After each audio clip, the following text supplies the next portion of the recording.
So now let's start with the question number 95. They're talking about the cotyledon. So the angiosperms are divided into two categories. One is monocots, the another one is dicots. So you know very well. So when you see the structure of the embryo, children try to understand this is embryonal axis, call it as trigulum, and this anterior part is called as plumule, and this posterior part is called as radicle, which is going to give the root system. In the dicots, this is the scenario where you can see the two cotyledons. But now they are asking you about only one cotyledon. So that means, one cotyledon. So one cotyledon is the condition seen in monocots. Monocots, right? So you can take a few examples like maize. You can take sugarcane. So maize, sugarcane are the examples of the monocots. Even grasses also coming under this category only, right? And liliaceae too. You can consider them as monocots, where there is presence of single cotyledon. So if you see this maize structure also, you will understand. So this is what? Fruit wall. So which is completely attached with the seed coat, a large size. So you can see here single embryo and only one cotyledon is there. So right, and here there is presence of plumule, which is covered with coleoptile, and this radical part is covered with what? Coleorhiza.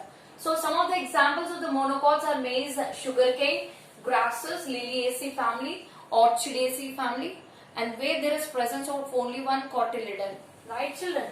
So in the condition called 96, in question number 96, they are talking you about, they are discussing something about parthenocarpic. Have you ever heard about parthenogenesis? So in the question number 96, so they are talking about parthenocarpic fruits. Parthenocarpic fruits. The fruits which are not true. Why they are not true? Generally the fruit is going to be an ovary before fertilization. So that means whatever the fruit which has come other than the ovary, let us call it as parthenocarpic fruits. So not true, right? Not true. That means it is not formed from the fertilization. So it is formed other than ovary, and there is no fertilization. You can take thalamus, apple, right? The edible part of the apple is thalamus. Thalamus is the fruit, right? You can take a cashew nut also. You can take morus. You can take morus, apple and cashew nut. So parthenocarpic fruits, this is the term which is implied only for the plant, and parthenogenesis you can imply this for the animals, because there the honeybees, you can take it as example, without fusing with the male gamete. So what is produced? Drones are produced, right? Parthenogenesis for animals and parthenocarpic fruits for the plants, which is not true. It is formed other than the ovary. Example, apple, cashew nut and morus. So now looking into the question number 97. Just go with the question number 97. A stamen is regarded. Just now I have discussed. So one of the word of the flower is nothing but androecium. So what is this? So you can go with the question number 97. Androecium, it is the 97 question. So it is having the male reproductive structure, and the male reproductive structures are called as, so the male reproductive structures are called as stamen. So the stamen is having what? Anther and filament. Anther and filament. You know what? So whatever the structures which are belonging to the male one, let us consider to be as a microspore, microsporophils, right? So all together they are going to be considered as what? Microsporophils. So all this microsporophil is aggregated to give you what? Microsporangia. Microsporangia. So inside there is presence of microsporic mother cell on undergoing reductional division, which is giving rise to the microspore. This microspore, so it can be treated as a pollen grain. This is how. So the structures which are belonging to the male one can be considered as smaller, right? And this female, you can call it as megasporophil, megasporangia, megasporic mother cell, and right, megaspores. And you just look into the question number 97. A stamen is regarded as microsporophylls, right? Now, you understood? So, right, children. So now just see here, pollen grain is produced by the, you know very well, pollen grains. You can see this pollen grain. So question number 98, pollen grain. So the pollen grain can be treated as equal to the male gametophyte.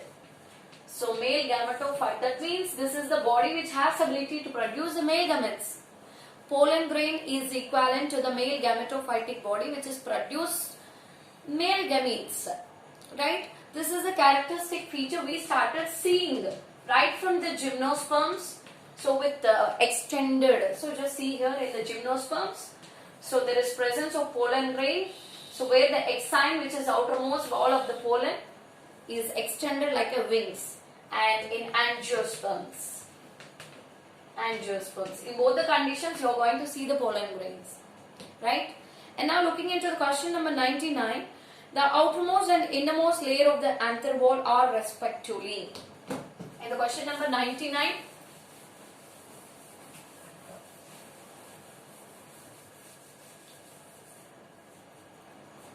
in question number 99, they are asking you about, so walls of the anther, wall of anther. So right, what is anther?